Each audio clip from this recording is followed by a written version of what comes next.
سوال نہیں، آپ کا ایک ویو لینا چاہ رہا تھا کہ میں جب یہاں آیا ہوں یورپ میں، آپ دیکھتے ہیں کہ جنرلی جو ایز اے معاشرہ ان کا اخلاق ہے وہ ایک دو چیزیں چھوڑ دیں تو ہم سے کافی بہتر ہے، لیکن یہ دین سے اس طرح قریب نہیں ہے جس طرح اسلام میں چیزیں ہیں. تو وہ بہت سارے لوگ تو ایتھسٹ بھی ہو گئے. تو ایک چیز یہ سمجھ نہیں آتی کہ جب یہ دین سے بھی دور ہیں تو ان کا جو اخلاق ہے ایز اے سوسائٹی وہ ہم سے بہتر کیوں ہے؟ اور دوسری چیز سے لنک یہ ہے کہ آپ پھر ان کو اگر دین کی طرف یا اسلام کی طرف دعوت دینا چاہیں تو ہماری اپروچ کیا ہونی چاہیے؟ Thank you. شکریہ.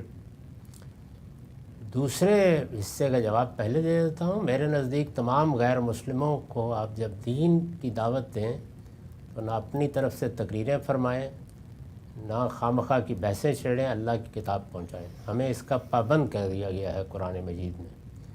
یعنی کتاب الہی کے ترجمے ہر آدمی کے پاس ہونے چاہیے، اور ایک ایک شخص تک ہماری ذمہ داری ہے کہ ہم مسلمان امت کی حیثیت سے اللہ کی بات پہنچا دیں.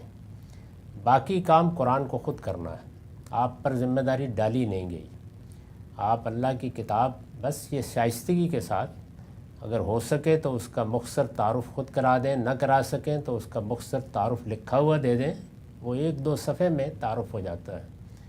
میں نے بھی اپنی تفسیر البیان میں شروع میں ایک مقدمے میں قرآن کا تعارف کرا دیا ہے. ہمارے ہاں بھی یہ لکھا ہوا موجود ہے، الگ سے شائستہ بھی موجود ہے. تو بس وہ تعارف اور قرآن، اور ساتھ بتا دیجئے کہ بھائی ہمارے پاس یہ ایک کتاب ہے جس کے بارے میں ہمیں یہ اطلاع ہے کہ اللہ کی کتاب ہے، میں آپ کو یہ تحفے کے طور پر پیش کر رہا ہوں، اگر کبھی آپ کو موقع ملے تو پڑھ لیجیے. آپ کی ذمہ داری پوری طرح ختم ہو گئی. بس اس سے زیادہ آپ کو کچھ نہیں کرنا، اور میں بہت دستبستہ عرض کروں گا کہ نہ کیجیے. اس کے بعد قرآن کیا کرتا ہے وہ آدمی جائے گا، جا کر ادھر رکھ دے گا. ہو سکتا ہے پڑھے، ہو سکتا ہے کہ بیزار ہو جائے.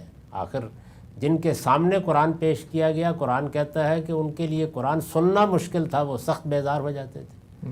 اور اگر قرآن اپنا کام کر کے اس کو متوجہ کر لے تو پھر وہ دین سیکھنا چاہے گا. اس کے بعد میری آپ کی ذمہ داری شروع ہوتی ہے.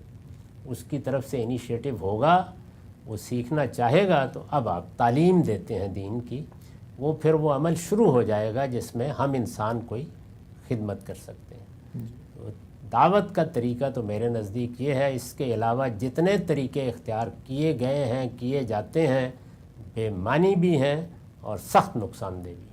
صحیح طریقہ یہی ہے غیر مسلموں کو دین کی دعوت دینے اور اس کو پہنچانے کا.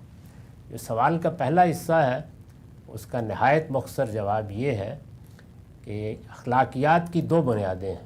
اخلاقیات یا حصے اخلاق یا حادثہ اخلاقی وہ ہمارے اندر موجود ہے. اس کی بنا انسانی بھی ہے اور الہی بھی. انسانی بنیاد جہاں پر بھی ترجیح پالے گی وہاں آپ کو وہ سب چیزیں ملیں گی جو آپ مغربی قوموں میں دیکھتے ہیں. الہی بنیاد جہاں ترجیح پالے گی وہاں وہ دوسری بنیاد کبھی کبھی کمزور ہو جاتی ہے. ہمیں دین نے یہ بتایا ہے کہ دونوں کو اکٹھا ساتھ لے کے چلنا ہے، یہی مشکل ہے.